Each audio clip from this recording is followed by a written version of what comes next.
এটা আমাদের বলা উচিত না। এটা বললে আপনারা জমা দিলাম তো, এটা মন্ত্রণালয়ের কাছে থাকলো, আপনার ওখান থেকে ওনারা যা দরকার ওনারা রিপোর্ট দিয়ে জানিয়ে দেবেন।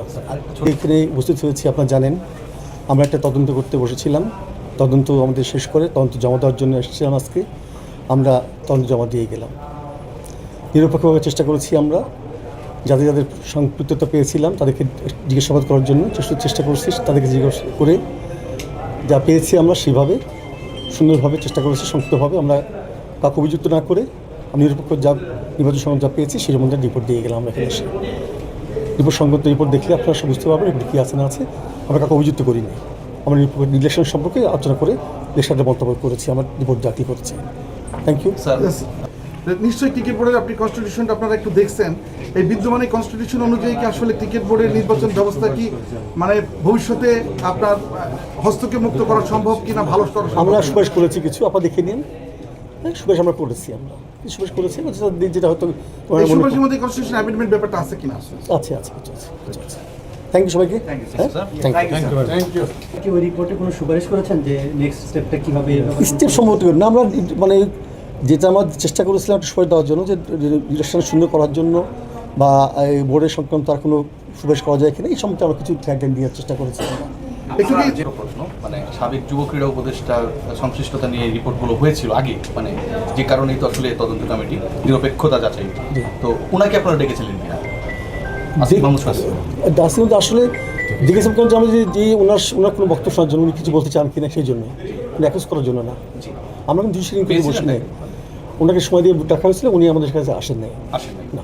আচ্ছা স্যার, আমার একটা প্রশ্ন সম্পর্ক, সেটা হচ্ছে যে আপনার নির্বাচন তো পরিচালনা করছে নির্বাচন কমিশন, আপনারা কি নির্বাচন কমিশনকে ডাকছেন? কারণ যত কাউন্সিলরের বৈধতা দেওয়া এবং আপনার প্রার্থীতার বৈধতা দেওয়ার ব্যাপারে আমি শুরু করছি এটা বলি, সংশ্লিষ্ট সবাইকে আমরা চেষ্টা করেছি নিয়ে এসে তাদের ওনাকে আসেন নাই, উত্তর আমাদেরকে লিখিত বক্তব্য দিয়েছেন আমাদেরকে, একজন আমরা নিয়েছি। আমার রিপোর্টে সব পাবেন, সব ওনারা ডিসকাস করে সব পেয়ে যাবেন। ক্রিকেট প্রেমী অনেকেই আসলে ক্রিকেট আমরা ফলো করি, দেখি খুব। ক্রিকেট বোর্ডের নির্বাচন নিয়ে এখন যেহেতু কাজ করেছেন, অনেক কিছু দেখেছেন শুনেছেন, আপনি একটু অবাক হয়েছেন যে ক্রিকেট বোর্ডে এরকম নির্বাচন হয়? ব্যাপারটা কি আসলে সত্যি কি, আমি তো নিজেও আপনার জানেন আমার ব্যাকগ্রাউন্ড সম্বন্ধে, আমি জুডিশিয়াল অফিসার, একজন বিচারক ছিলাম। আমি আসলে এই ক্রিকেটের মানে টিভিতে বসে খেলা দেখা ছাড়া আমার কোনো পার্সোনাল অভিজ্ঞতা নাই।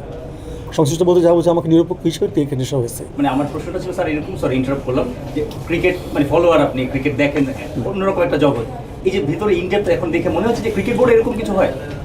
যা হচ্ছে এটা বলতে গেলে তো অন্যরকম ইয়েতে চাষ করে যাচ্ছে, এটা বলতে চাচ্ছি না। আমি যা পেয়েছি পেয়ে দিয়ে দিয়েছি। স্যার আমার একটা প্রশ্ন, সেটা হচ্ছে স্যার যেটা হচ্ছে মানে সামনাসামনি কথা বলার একটা বিষয়, চিঠি দিয়ে একটা বিষয়, কারণ অনেক প্রশ্ন থাকে। আপনারা কি সন্তুষ্ট এবং ওখানে যেটা আমরা চান, মানে একটা তদন্ত যেটা চাই একজনের কাছ থেকে, ওটাই কি চিঠির মধ্যে পাওয়া যায় বা পেয়েছেন আপনারা?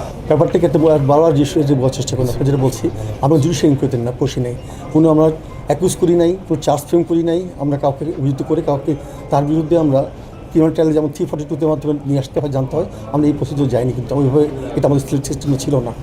আমরা ইনকোয়ারি করে দেখছি সিস্টেম মতনভাবে আইনভাবে যে বলা আছে সেভাবে প্রসিডিউর মেনটেন করা হয়েছে কি হয় না, এইটুকুই আপনি আর কিছু না। অ্যাকুজ করিনি কাউকে, আমরা বারবার বলছি আপনাকে সেটা যেটা জিনিস যেভাবে পেয়েছি সিস্টেমে যা আছে সেভাবে যা হয়েছে কি যা হয়নি সেটুকু আমরা রিপোর্ট করার চেষ্টা করেছি। সব ধরনের খেলার খবর পেতে সাবস্ক্রাইব করুন, সঙ্গে থাকুন খেলার পাতার।